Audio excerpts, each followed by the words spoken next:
Hey students, this is Professor Gore. And so we're continuing in Module 4 talking about the actual Civil War itself. So this is one of my favorite things in U.S. history to teach on.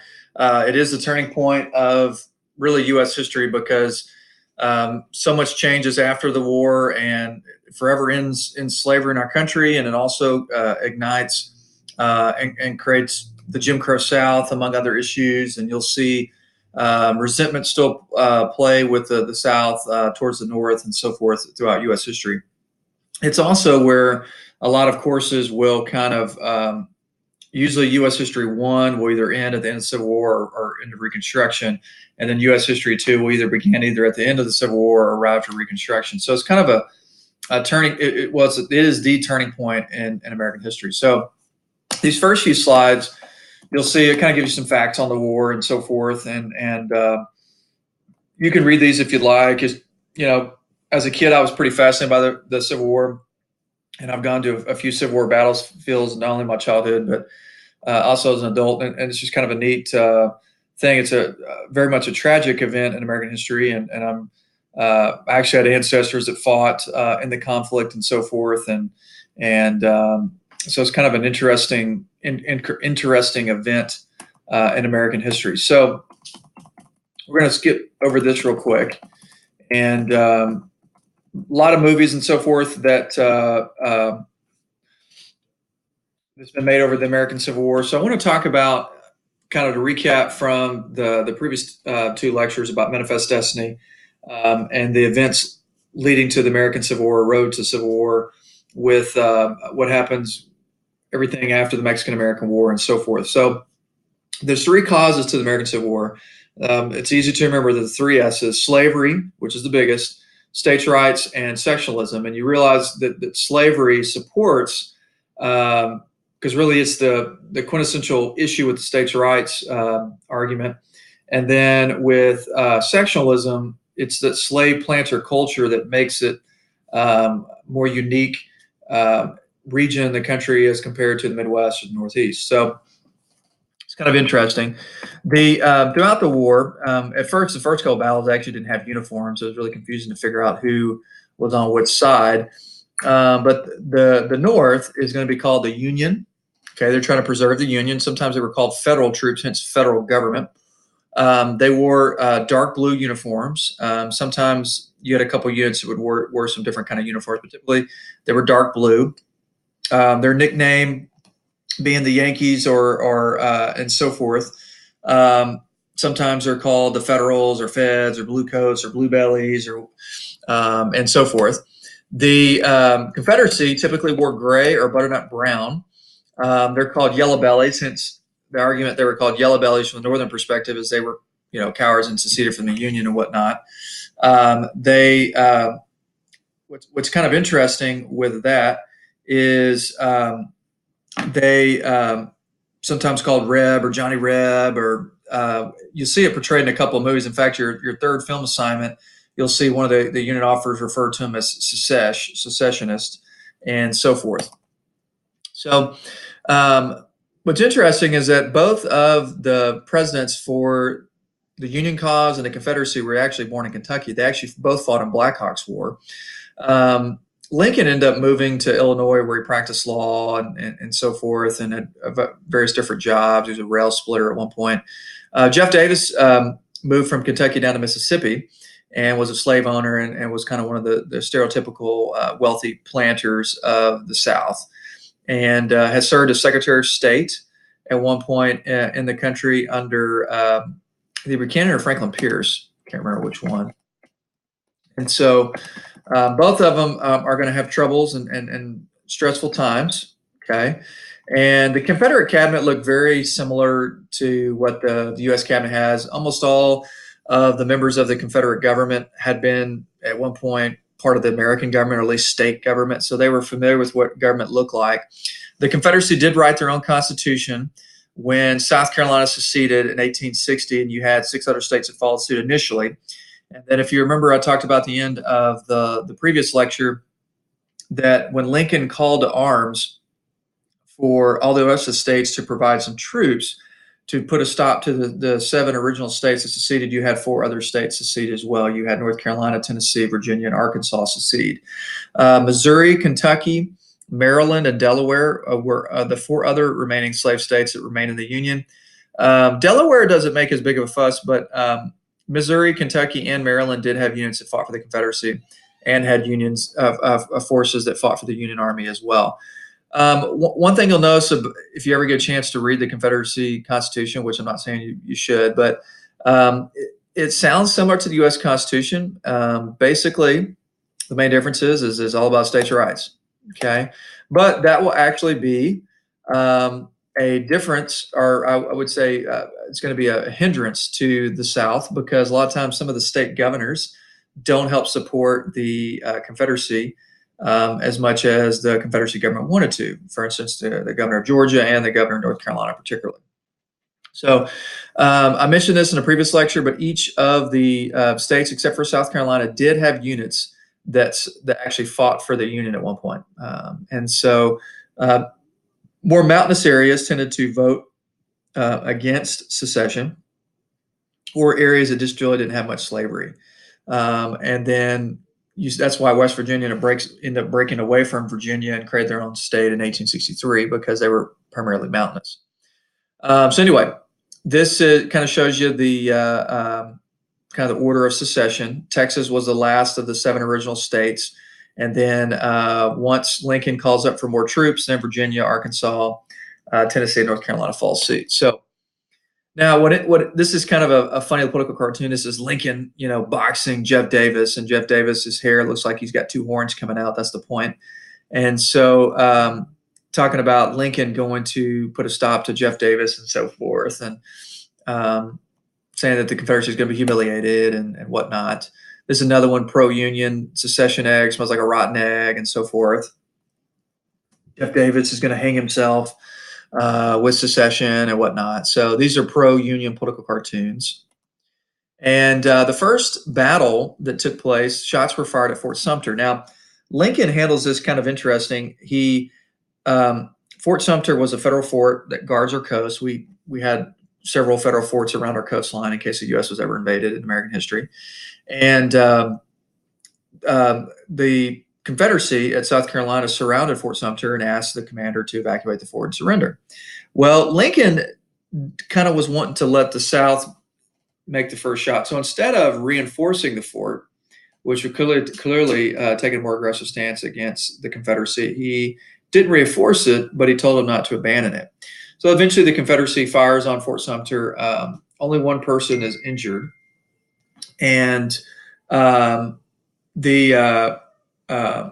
what ends up happening with Fort Sumter is the Union commander surrenders, and the first battle of the Civil War is a Confederate victory.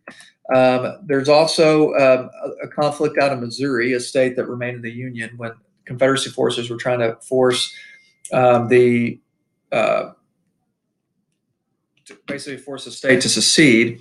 They ended up not being able to, but they fought this battle at Wilson's Creek and so forth. And it's a Confederate victory, but more federal troops come, and it prevents Missouri from seceding. And one of the things that Lincoln does is he does issue martial law in the state of Missouri to prevent secession there. So you will notice that throughout American history, the times when liberties are more taken away, and particularly First Amendment rights infringed upon, it's always during a time of war. So you have the Alien and Sedition Acts under John Adams during the quasi-naval war with France.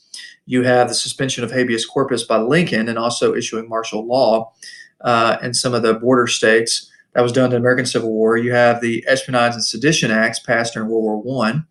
And then you have the Japanese internment camps during World War II. You have not as much censorship during Vietnam, but a little bit. And then the Patriot Act with the War on Terror.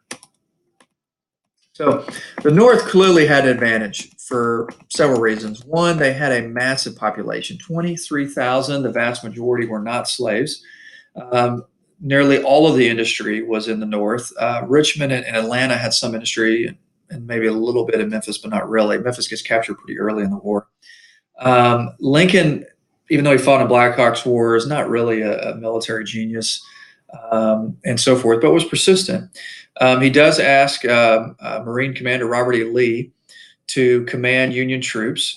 Lee debated about this, really did not necessarily support secession, but his father had taught him that you support your state over your country, and so that's what he ends up doing. The Confederacy initially does not allow him to be the main commander. That happens in the 7 Days conflict, or the Peninsula Campaign against George McClellan, where Lee starts making a name for himself, and he ends up becoming famous for the Confederacy, or infamous if you fought against the Confederacy and so forth. And nonetheless, he was very much respected, but he is going to be far outnumbered with transportation. Most of the railroads were in the north. Most of the industry, you had a tremendous population. So you had about 9 to 10 million Southerners, but about 4 million of those were slaves, and the Confederacy didn't use slaves to fight until the very end in 1865. And it's too little too late. So Davis does have a little bit more military experience, but he doesn't really prove to be any better than Lincoln. Lincoln actually was a better president during the war.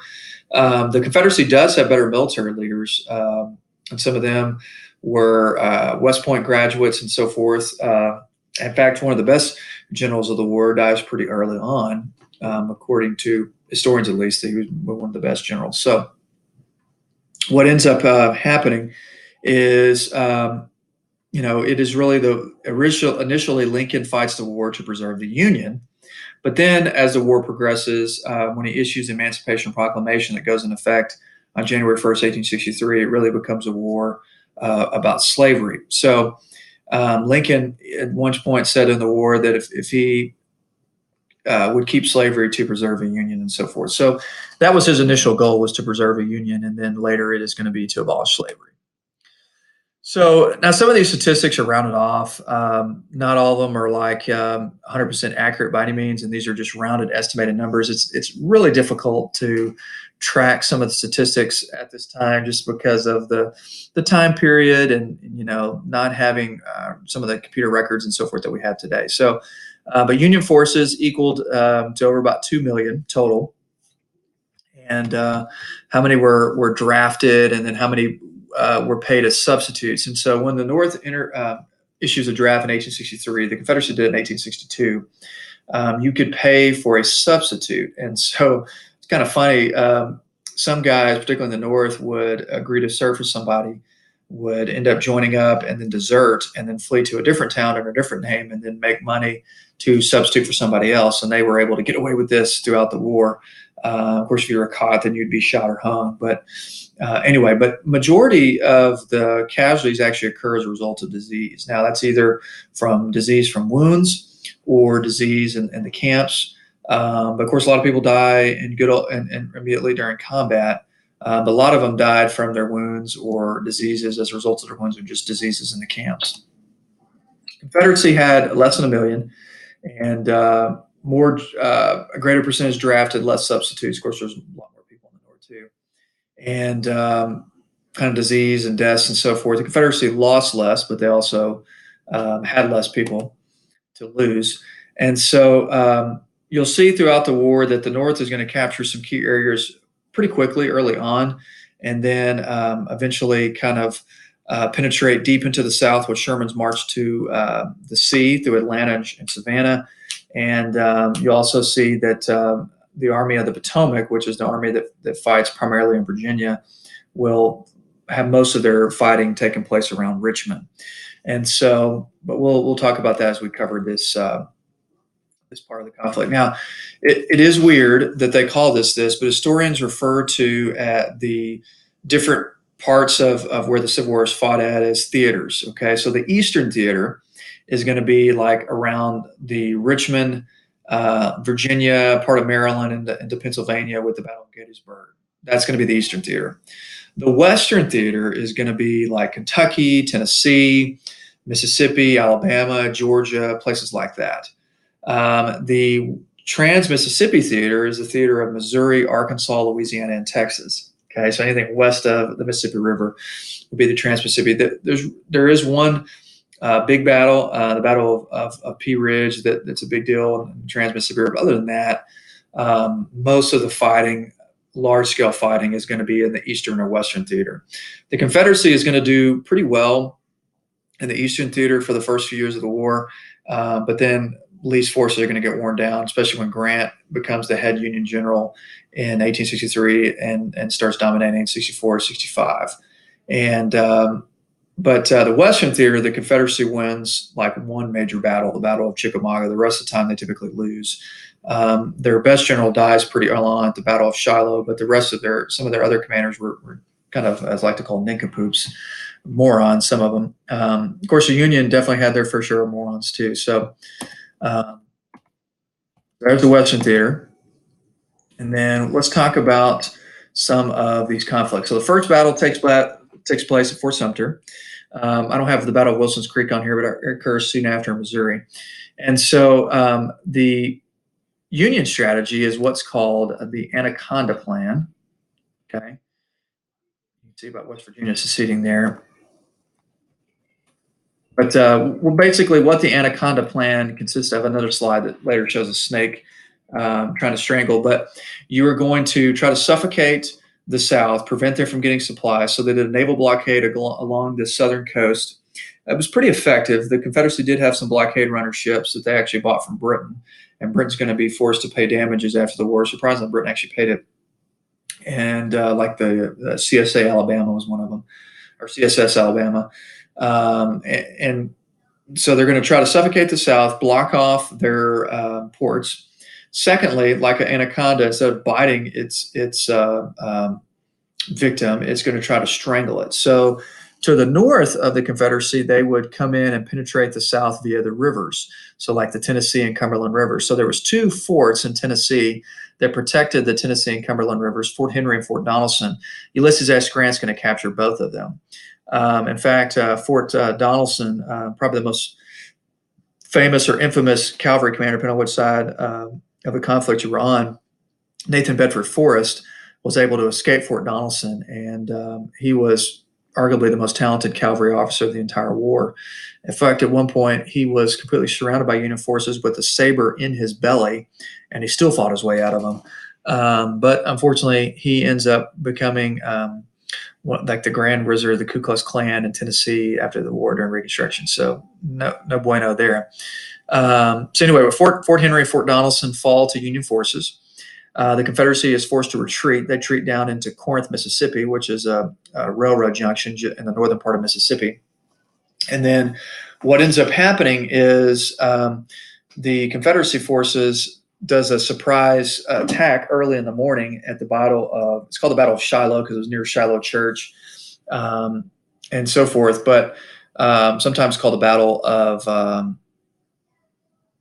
not Sharpsburg. I can't remember the other town's name, but they called it. But the North kind of typically named it after the nearest geographic feature, and the South used the name after the nearest town. So they surprised Union forces while they were actually eating their breakfast. And the Confederacy commander in the Western Theater, it's called the Army of Tennessee, was a guy named Albert Sidney Johnston. And some historians consider him could have been the most talented general of the war. His first battle, he is killed in the first hour. The Confederate troops, after they drove the Union forces out of their morning camp, they stopped and ate their breakfast, which was foolish. The Union forces retreated to this sunken road that they call Bloody Lane and were able to hold off the Confederate advance. Albert Sidney Johnston was wounded in the leg and refused to get medical treatment until he was too weak and he had bled to death in his boot and ended up dying there. And Grant did not put out pickets the night before, which was a mistake, and he actually kind of gets demoted for a little bit for it. And so reinforcements are rushed in via steamboat, and they are brought in. And so the next couple of days, the Union drives back the Confederacy back down to Corinth, Mississippi. So the Battle of Shiloh really showed that the conflict was going to be bloody and so forth. So the North is basically 3 for 3 in the Western Theater in early 1862. They also captured Memphis in the summer of 1862, which is a very important city on the Mississippi River. It held the most pro-Confederacy part of Tennessee, which is kind of interesting, is that the part that of Tennessee that the Confederacy holds throughout the war, primarily the mountainous area, was the most pro-Union, and the part that was most pro-Confederacy was actually held by the North most of the war. So another thing that happens in the Western Theater as well is Admiral Farragut, famous naval commander for the Union during the Civil War, was able to capture New Orleans, which is kind of interesting. There was two forts that guard the channel that led you up to New Orleans, and the Confederacy was arrogant and thought that, no, there's no way the North Navy can get past those. Well, what Farragut did is one night, as fast as he could, he sailed our steamboat through that past those forts as fast as he could. Yes, they took bombardments, but then once they made it past the forts, New Orleans was basically ripe for the picking. They captured New Orleans, and the forts were basically worthless. So the fact that New Orleans fell, the most important port city for the South in April of 1862, was a tremendous loss to the Confederacy. Now, in the Eastern Theater, I'm going to cover that here in just a minute. West Virginia does become its own state in 1863. Okay. So let's look at what Lincoln does with his presidential power at this time.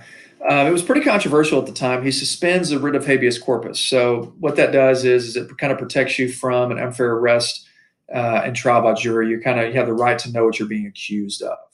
And so what ends up happening is, is that when he does this, he does it between Washington, D.C. and Baltimore, Maryland, because there was so much spying going on by both sides of the conflict. And so you had Confederate spies in D.C. You even had some Union spies, particularly a couple of women in Richmond. And so he worried about spying, and so he wanted to be able to arrest somebody without just cause in case they were a spy. So anyway, he does issue martial law in Maryland and Kentucky and Missouri, as well as Delaware, and that was controversial. About 15,000 civilians are arrested without probable cause. And so anyway, any kind of newspapers that sympathize with the Confederacy was also shut down, which violates freedom of speech and press. So he said it was necessary in a time of war. He also passes the first income tax in American history. They get rid of it after the war, but it was the first income tax. Eventually in U.S. history too, we'll talk about the 16th Amendment, which does provide income tax in the 1910s. And then they began printing paper money, which they called greenbacks, because they were like on this greenish paper and so forth. Here's what it kind of looked like back then. The Confederacy did the same thing. And it may be worth something today, but man, at one point the Confederate dollar was worthless. It cost more. It was worth the paper itself as printout was worth more than the actual value of the money. So here's that anaconda plan I was talking about. It's that war of attrition. You're going to wear them down. And one of the things, though, that the reason why the casualties are so high is they use Napoleonic war tactics. So the kind of tactics that Napoleon had used in the early 1800s. And so, but back then, early 1800s, they were fighting with smoothbore muskets. And so you're relied on your men firing a massive volley of muzzle balls at their enemy. But by 1860 and 1861, you had mostly rifle barrels. And so what a rifle barrel, difference between that and like a smoothbore musket, the whole barrel is very smooth. I fired one from a military history class in college with this grant our professor got. And he happened to be a major in the Army Reserves. Really cool deal. In fact, he actually got deployed into Iraq at the end of the semester that I took him for the class. And so when you fire a smoothbore musket, it's really only somewhat accurate to about 70, 75 yards. When it comes out of the gun, it's kind of a clunk sound. And it's not as powerful. But the rifle is got a grooved barrel. And so whenever instead of just putting a smooth ball through it, you put more of a bullet. And so the way it's shaped, when the force of the gunpowder sends the bullet flying through the barrel, the grooves makes it spin. And that spin shoots it with greater velocity, greater accuracy, and greater distance. And so basically you could kill somebody much further away accurately with a rifle than you could a musket. And so men would fight shoulder to shoulder and so forth like they had with muskets, because you wanted to fire a massive volley and more likely to inflict damage on your enemy. But when you do that with a rifle, you're just going to get picked off at further distances. Also, cannon fire. They had different things like when they got close range, the canister that would fire all the shrapnel, and it would be devastating for soldiers that were oncoming to that. And so you had much higher casualty rates because you had Napoleonic war tactics with better weaponry.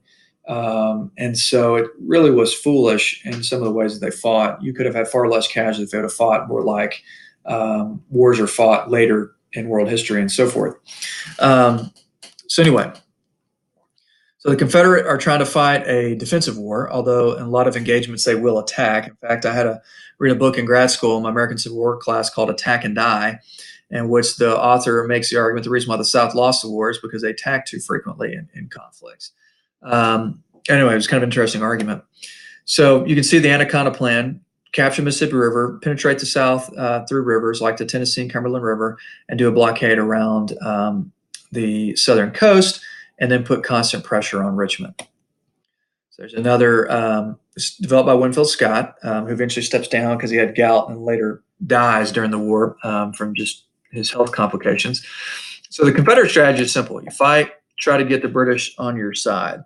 One thing that failed the Confederacy with dealing with Great Britain is slavery. Great Britain had abolished the slave trade in its empire in 1807, and then they abolished slavery throughout its entire empire in the 1830s. And so morally, the majority of the British people did not support the Confederate cause because of the issue of slavery. But in the Confederates' mind, they thought they were so dependent on their cheap Southern cotton that they would do whatever. And that's not the case, because they had bought a surplus of cotton from the Confederacy in the 2 or 3 years before the war, and they started importing cotton from Egypt along the Nile River, and they didn't need the Confederate cotton as much.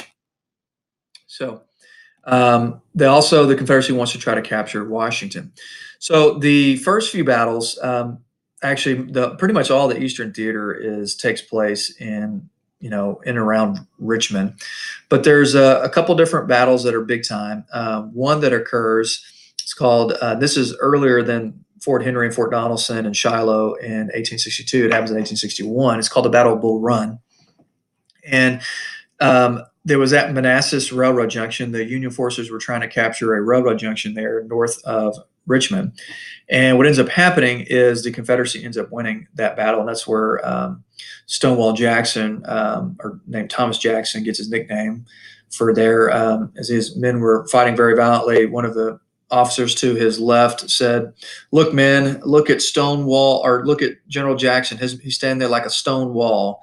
Hold on like his men are." So anyway, the first battle, Bull Run, both sides thought the war was going to be over in 6 months. They're going to lick the other one.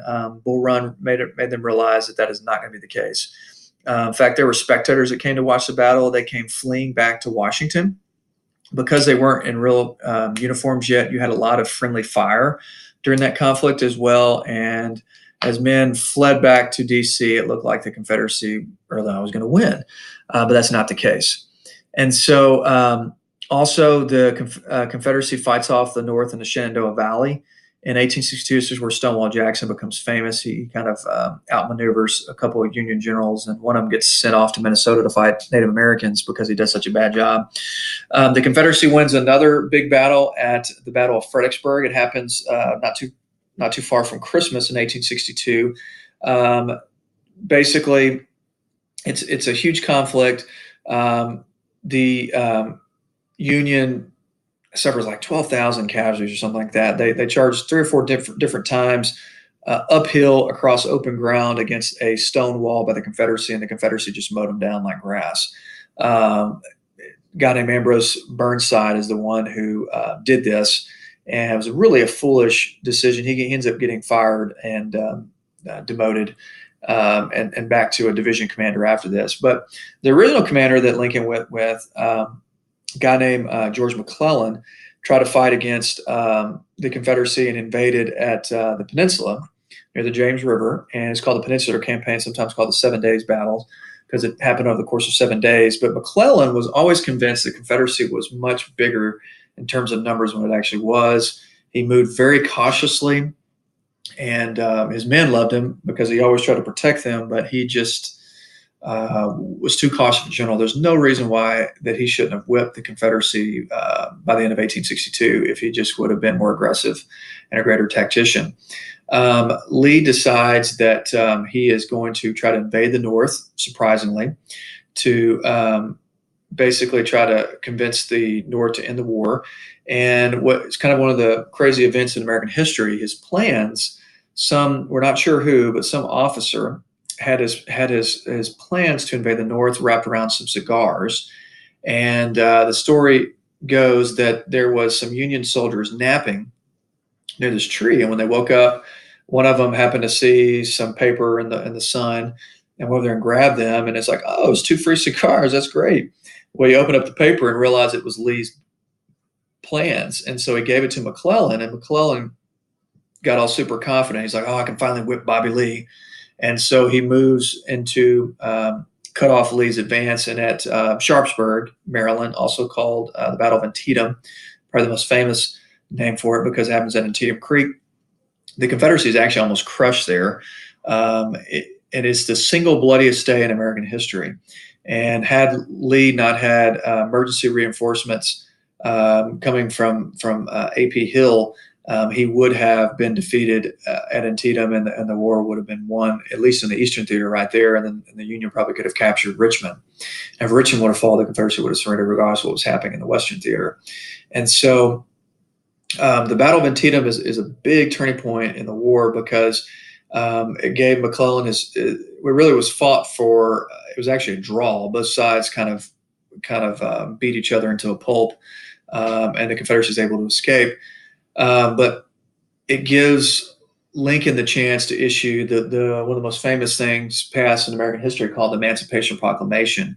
He was waiting till after a victory, but basically what it declared is when it went into effect on January 1st, 1863, that any slave in a state that has rebelled against the Union would be freed when the Union Army got to it. Now, because any kind of planter, if they hear this decree, they're not going to release their slaves. The Union Army is going to have to free them. But it did not free slaves in Missouri, did not free slaves in Kentucky or West Virginia or Maryland or Delaware. It only does it in the states that have seceded from the Union. And later, the 13th Amendment is going to abolish slavery across the whole country. All right, so Emancipation Proclamation happens at after the Battle of Antietam. You want to star this, underline it, highlight it, whatever you need to do because you know what it actually was. Pretty straightforward in your book. It grants freedom to all slaves in states that were still in rebellion, but not the border states that did not secede. Okay, so let me recap that. It only frees the slaves in the states that had seceded from the Union, not the border states of Missouri, Maryland, Kentucky, Delaware, and then, of course, when West Virginia becomes its own state as well. Okay, so 13th Amendment is what's going to get rid of that. All right, so that's the Emancipation Proclamation. You need to know it. And once the United States issues that, Britain's like, we're not going to support the Confederacy. It's become an issue of slavery, and they were not for slavery morally. Okay. So after this, you began having all-black troops that began training. And so the famous 54th Massachusetts, which you'll see portrayed in the movie Glory, keep in mind, the movie's not entirely historically accurate, but it's a really good story. And it's got one of my, he actually is my all-time favorite actor, and that's Denzel Washington. So if you don't like the movie, just don't put that in your paper because I love Denzel Washington. It's got Morgan Freeman. It's got Matthew Broderick and some few others actors. But anyway, I think it's an entertaining movie. And the 54th Massachusetts does charge Fort Wagner, as you'll see at the end of the movie. So it was the first all-black regiment. And then you're going to eventually have about over 100,000 African-American troops during the fight for the Union during the war. They were commanded by white officers, which shows you the racism and prejudice of the day. But it was actually Frederick Douglass is who convinced Lincoln, among some other abolitionists, to allow blacks to serve because he thought, well, if they serve for the Union, then they're more likely to have slavery end after the war and be given the right to vote, which, at least for males, does happen with the 15th Amendment. So you can see these are all different battles that African Americans fight in during the war. There's a lot of them. They fight in various different conflicts. There was one particular fort that Confederate cavalry attacks and captures, and as the Union African American troops were trying to surrender, they slaughtered all of them. It was murder, and so you do have some great atrocities that occur in the war. Particularly, the worst individuals were what's called these bushwhackers, who didn't really fight for a particular side, but just took advantage of the conflict to exploit local populations, and they committed murder and atrocities. Sometimes they would fight for one side or the other, depending on what best suited them.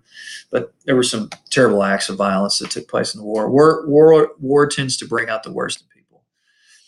Here's some of the Southern leaders. Okay, Lee is the second guy on the top, and you also have Stonewall Jackson, the third guy at the top, and then you have Jefferson Davis at the top left, and you have Jeb Stuart, one of the Lee's cavalry officer for most of the war until he gets killed. And then at the bottom you have PGT Beauregard, who won the first Battle of Bull Run, and then you have James Longstreet, kind of Lee's second in command at the bottom middle, and then you have George Pickett, who is known for Pickett's Charge at the famous Battle of Gettysburg.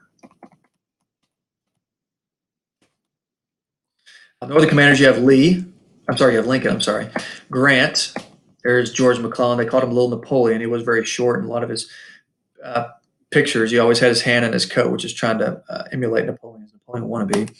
George Meade, who wins the Battle of Gettysburg, but unfortunately for him, he doesn't pursue Lee right after. He could have crushed Lee, but the rain allowed the Confederacy to escape, and he gets fired. Here is David Farragut, who's the famous naval commander that captures New Orleans. Here is William Tecumseh Sherman. Really, him and Grant are the two best Union generals of the war. Here is Joseph Hooker, and he gets whipped at the Battle of Chancellorsville, and then a young George Armstrong Custer, who's more known for Custer's last stand at the Battle of Little Bighorn in the 1870s. So here's Robert E. Lee. We talked about that, talked about their strategies, and we don't have time to go into each of these battles. I would love to spend time. I learned about each of these battles in grad school, but I took a whole class on the American Civil War that lasted an entire semester. I'm trying to cover this in 2 lectures, so it's difficult to do that. But there's plenty of great books you can read on each of these Civil War battles that have good kind of surveys and so forth. Or if you have Netflix, you can watch the Civil War documentary from Ken Burns will give you some good information about it as well. Key battles in the West. These are typically victories for the North and losses for the Confederacy. We'll talk about the Battle of Vicksburg here in a minute. All right, so if you look right here, the Civil War in the West, Fort Henry, Fort Donelson falls to the north, Memphis falls, New Orleans falls. Okay, so the North's 4 for 4. And then the Battle of Shiloh is a Union victory. And then the Western Army kind of gets divided. You have the Battle of Vicksburg, in which it was a kind of on this big hillside overlooking the Mississippi River. In order to fully capture the Mississippi River, you had to capture Vicksburg. Well, because of its gun placements and its high ground, it was basically impossible for the Navy to try to capture Vicksburg. So what Grant did is he went south of Vicksburg, crossed the Mississippi River in the swampy area. It's very difficult to cross. And then what he did, instead of attacking Vicksburg, he went to Jackson, Mississippi, the capital, captures Jackson, defeats the Confederate force there, defeats another Confederate force between Jackson and Vicksburg. And then what he does is he surrounds Vicksburg and cuts off all their supplies. So they can't get in supplies to him by water, can't get them into by land. That's why he went after Jackson. And eventually the forces of Vicksburg are forced to surrender. And then the Confederacy is basically cut in two. Vicksburg and Gettysburg happened within 2 days of each other. So it was bad month in July of 1863 for the Confederacy. Great month during the war for the Union forces.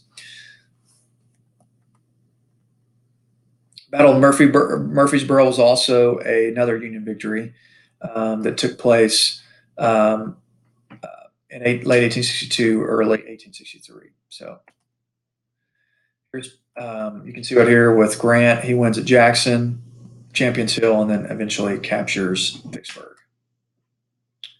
So Vicksburg was definitely a turning point battle like Gettysburg. People argue that Vicksburg was a more important victory for the North than Gettysburg. So now in the Eastern Theater, so I've talked about Fredericksburg. That was a Confederate victory. There's another battle at Chancellorsville where it was Lee's greatest victory. I mean, he totally fooled Joseph Hooker, which actually where the term hooker for prostitutes. He used to bring in prostitutes into the Union camp for officers if they wanted, and they called them hookers girls, and the name stuck for hooker for a prostitute. Anyway, it's tragic, but Chancellorsville is a victory for the Confederacy. And really, the Ken Burns documentary does a great job of covering that if you ever want to watch more about it. But Lee and Stonewall Jackson completely flank Hooker, and Hooker has no idea where the Confederacy men's are, completely catch them off guard and just slaughters them. And Stonewall Jackson, though, is out scouting at night, rides back to his lines, and one of his picket guys thinks that it's a Union guy riding up, and he shoots him, in the arm. Now, the shot in the arm is not what kills him. They amputate the arm, but he ends up getting sick and dies of pneumonia, and which was fairly common for soldiers that are wounded in battle. And so Lee talks about that, Jackson lost one of his arms, and Jackson lost his left arm. I've lost my right. And so Lee decides to invade the North again. This time, George Meade is the commanding officer.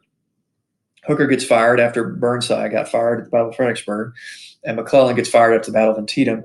And Meade takes up defensive positions at Gettysburg, and this time Lee decides to attack across open ground against the stone wall at the infamous Pickett's Charge. The men do some incredible bravery, but they just get annihilated. You have some incredible bravery on both sides. You're talking about courage in American history. Both sides display it tremendously in that conflict, and it was the bloodiest battle in American history. Over those 3 days, more Americans died in that battle than any other battle in American history, period, including World War II, World War I, the American Revolution, the War of 1812, Vietnam, you name it. But it was Americans fighting Americans, and but it's a terrible event in the sense that the death and destruction that it causes. So here's Pickett's charge against the fortified positions, and after that, Pickett actually had no division at the end of that. And you can see the casualty rate of how many actually get killed. And but look at the amount of wounded. 28,000 for the Confederacy, 23,000 for the North. The North had more men than the Confederacy, and so yeah, it's bad. He was hoping that Lee was hoping to get capture DC, but does not happen. So anyway, you can read this. This kind of gives you some background on some of the officers. A lot of them were West Point grads, but the ones that were West Point are typically better officers. But you had some people that were just officers because they were wealthy and influential in their towns on both sides, and so that's usually the ones who were the biggest morons of the war. Telegraph played a tremendous role during the war for speed and communication. In fact, Lincoln almost lived at the telegraph office in D.C. getting news. The North makes better use of telegraphs than the Confederacy does, and also makes better use of railroads too.